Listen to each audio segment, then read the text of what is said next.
Assalamualaikum warahmatullahi wabarakatuh. Alhamdulillahirrabbilalamin. Wassalatu wassalamu ala asyrafil anbiya'i wal mursalin wa ala alihi wa sahbihi ajma'in. Asyhadu an la ilaha illallah wa asyhadu anna Muhammadan abduhu wa rasuluh la nabiyya ba'dah. Anak-anak sekalian, hari ini kita mulai pembelajaran pertama untuk kelas 11 keagamaan. Adapun materi yang akan kita bahas adalah pelajaran tafsir dengan judul Toleransi dan Etika Pergaulan. Anak-anak sekalian, ayat-ayat yang akan kita bahas pada hari ini yang pertama adalah Al-Quran Surah Yunus ayat 40-41. Kemudian yang kedua Quran Surah Al-Kahfi ayat 29. Kemudian yang ketiga Al-Quran Surah Al-Kafirun ayat 1-6. Kemudian Quran Surah Al-Mujadalah ayat 11, kemudian Quran Surah Ali Imran ayat 103, dan yang terakhir Quran Surah Al-Hujurat ayat 10-13.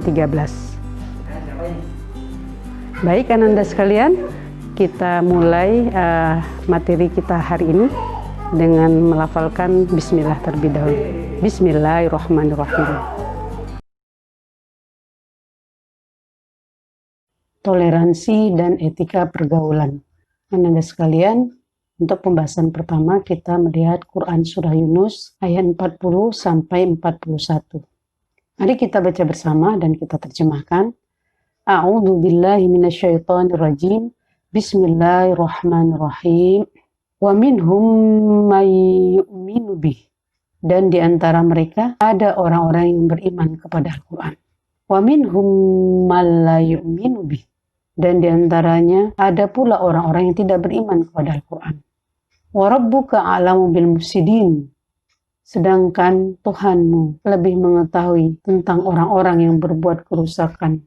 Wa in kadzabuka. Dan jika mereka tetap mendustakanmu, wahai Muhammad, fakulli amali. Maka katakanlah bagiku pekerjaanku. Walakum amalukum. Dan bagimu pekerjaanmu. Antum bari'una mimma a'malu. Kamu tidak bertanggung jawab terhadap apa yang aku kerjakan.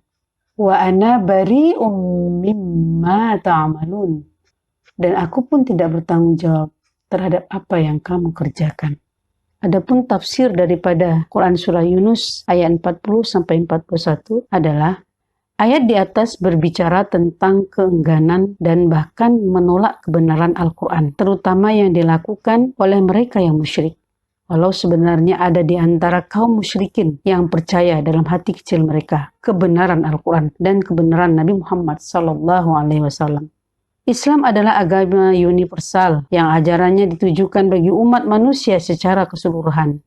Inti ajarannya selain memerintahkan menegakkan keadilan dan eliminasi kezaliman, juga meletakkan pilar-pilar kedamaian yang diiringi dengan himbauan kepada umat manusia agar hidup dalam suasana persaudaraan dan toleransi tanpa memandang perbedaan ras, suku, bangsa, dan agama.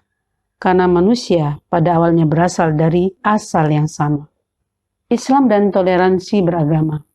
Tasamuh atau toleransi dalam bidang agama atau keyakinan berarti sikap saling menghormati antar pemeluk agama untuk dapat menjalankan ajaran dan keyakinan masing-masing. Atau sikap sabar dan menahan diri untuk tidak mengganggu dan tidak melecehkan agama atau sistem keyakinan dan ibadah penganut agama-agama lain. Toleransi dalam beragama bukan berarti kita hari ini boleh bebas menganut agama tertentu dan esok hari kita menganut agama yang lain. Akan tetapi, toleransi beragama harus dipahami sebagai bentuk pengakuan kita akan adanya agama-agama lain selain agama kita, dengan segala bentuk sistem dan tata cara peribadatannya, dan memberikan kebebasan untuk menjalankan keyakinan agamanya masing-masing. Prinsip-prinsip toleransi. Dalam mengamalkan tasamuh atau toleransi, kita dianjurkan supaya melakukan hal-hal di antaranya. Pertama, mengakui persamaan derajat, persamaan hak, dan persamaan kewajiban antar sesama manusia. 2. Mengembangkan sikap tenggang rasa. Sebagai makhluk sosial, kita harus mengembangkan sikap tenggang rasa dengan sesama manusia. Tidak diperbolehkan saling berburuk sangka, saling menjelekkan, dan sebagainya. 3. Tidak semena-mena terhadap orang lain. Sebagai makhluk sosial yang hidup di tengah-tengah masyarakat, kita juga tidak dibenarkan berbuat semena-mena terhadap orang lain, sekalipun kita dapat melakukannya. 5. Gemar melakukan kegiatan kemanusiaan. Sabda Nabi SAW, barang siapa yang melapangkan kehidupan dunia orang mukmin, maka Allah akan melapangkan kehidupan orang itu di hari kiamat.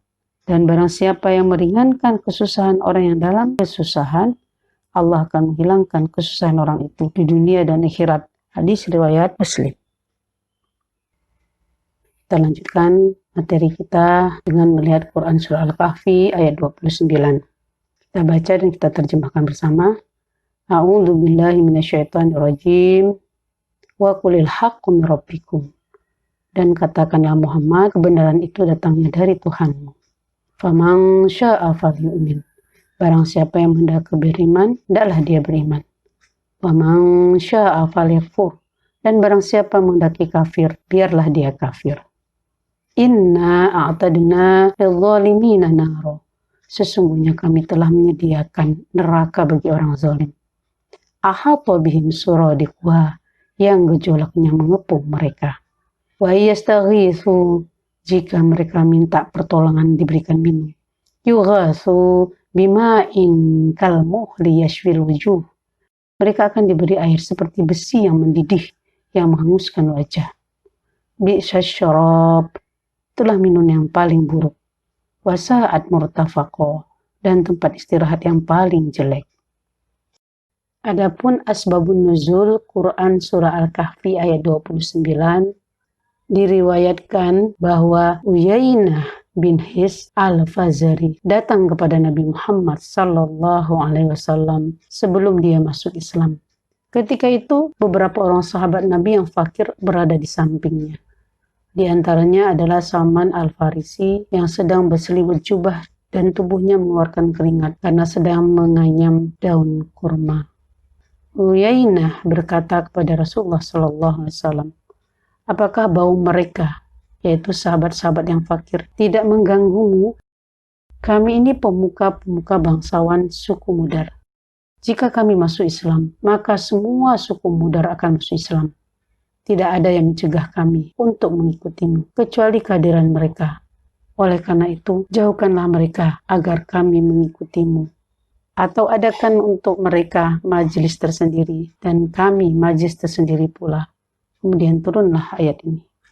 Adapun penafsiran daripada ayat ini, kalau kita lihat dalam tafsir yang dikeluarkan oleh Departemen Agama RI, menyangkut keterangan Quran Surah Al-Kahfi ayat 29, menyatakan bahwa Allah Subhanahu wa taala memerintahkan lagi kepada Rasulullah SAW supaya menegaskan kepada orang-orang kafir bahwa kebenaran yang disampaikan kepada mereka itu adalah dari Tuhan mereka, Tuhan semesta alam. Adalah kewajiban mereka untuk mengikuti kebenaran itu dan mengamalkannya. Manfaat dan kebenaran itu tentulah kembali kepada mereka yang mengamalkannya. Demikian pula sebaliknya. Akibat yang buruk dan pengingkaran terhadap kebenaran itu kembali pula kepada mereka yang ingkar. Maka tanpa mengajukan syarat-syarat dan alasan-alasan yang dibuat-buat sebagaimana halnya pemuka-pemuka musyrikin yang memandang rendah terhadap orang-orang mukmin yang fakir, demikian pula siapa yang ingkar dan membuang kebenaran itu, silakan berbuat. Jika mereka ingkar, Rasulullah SAW tidak memperoleh kerugian apa-apa, sebagaimana halnya beliau tidak memperoleh keuntungan apapun jika mereka beriman. Tetapi jika manusia itu memilih kekafiran dan melepaskan keimanan, berarti mereka telah melakukan kelaliman, yakni mereka telah meletakkan sesuatu tidak pada tempatnya. Karena itu, kepada mereka Allah memberikan ancaman yang keras, yaitu akan melemparkan mereka ke dalam neraka. Mereka tidak akan lulus dari neraka itu, karena gejolak api neraka itu mengepung mereka dari segala penjuru, sehingga mereka laksana seorang yang tertutup dalam kurungan. Bila mana dalam neraka itu mereka meminta minum karena dahaga, maka mereka akan diberi air yang panasnya seperti cairan besi yang mendidih yang menghanguskan muka mereka. Sungguh alangkah jelek air yang mereka minum itu.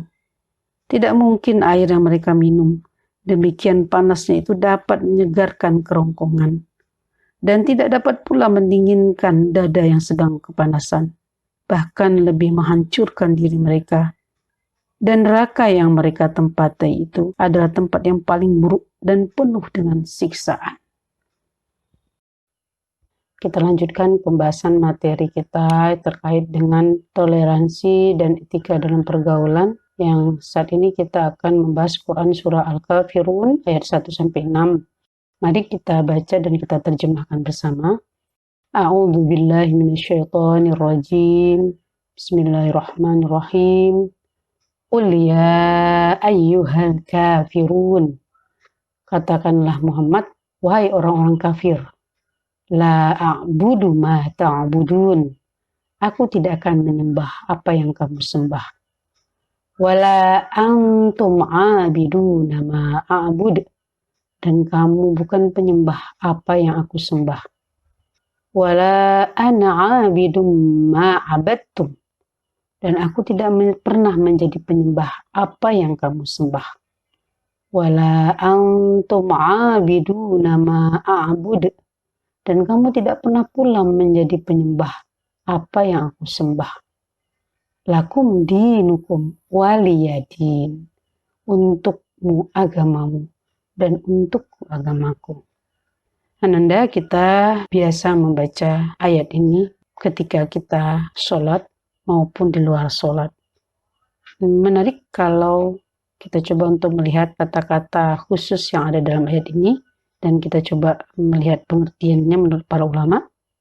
Yang pertama adalah kata-kata kul yang artinya katakanlah. Dicantumkan pada awal ayat di atas. Walau jika Ananda mendiktekan sesuatu kepada orang lain agar dia mengucapkan sesuatu, Ananda tidak harus mengulangi kata katakanlah. Hal ini untuk menunjukkan bahwa Rasul SAW tidak mengurangi sedikit pun dari wahyu yang beliau terima. Walaupun dari segi lahiriah kelihatannya kata ini tidak berfungsi. Kata al-kafirun terambil dari kata kafar yang pada mulanya berarti menutup. Al-Quran menggunakan kata tersebut untuk berbagai makna yang masing-masing dapat difahami sesuai dengan kalimat dan konteksnya. Kata ini dapat berarti yang pertama, yang mengingkari keesaan Allah dan kerasulan Nabi Shallallahu Alaihi Wasallam, sebagaimana firman Allah dalam Quran Surah Saba ayat 3. Yang kedua, yang tidak mensyukuri nikmat Allah, seperti ada dalam Quran Surah Ibrahim ayat 7. Yang ketiga, tidak mengamalkan tuntunan ilahi, walau mempercayainya, seperti dalam Quran Surah Al-Baqarah ayat 85. Masih ada arti lain dari kata kufur, namun dapat disimpulkan bahwa secara umum, kata itu menunjukkan kepada sekian banyak sikap yang bertentangan dengan tujuan kehadiran ataupun tuntunan agama. Selanjutnya, kata a'bud. Kata a'bud berbentuk kata kerja, masa kini dan datang atau mudhari yang mengandung arti dilakukannya pekerjaan dimaksud pada ayat ini atau masa yang akan datang atau secara terus-menerus.